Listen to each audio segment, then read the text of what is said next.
Hey guys, Craig here. I'm going to show you how to use QWIKboard with Zoom so that you can have an interactive lightboard and share it with all of your users and attendees, and they can interact with it as well.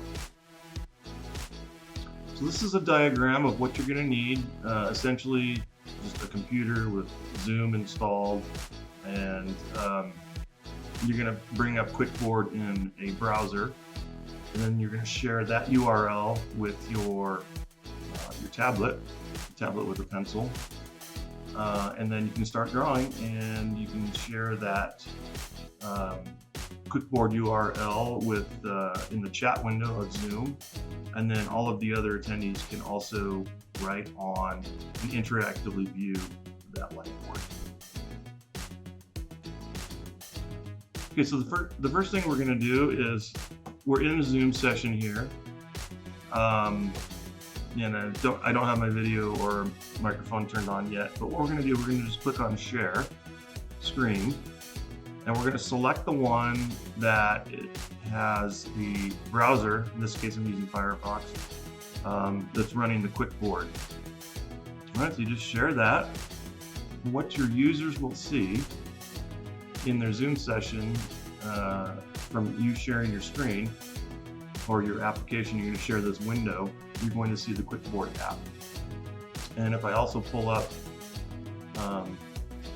this camera here, you can see me. I've got the URL, the same URL up here, 142257, is also running on a browser on my iPad, and I can draw on it. And whatever. There's a cloud, there's a data zone. But you get the picture, right? Now if we want to share this with our Zoom users and have them be able to update it as well, all we do is we go up and we grab that URL, we copy it, and then we go back to our Zoom session. So I'm going to go to the desktop, click on chat, and I've actually pasted it once before. You just paste the URL in there.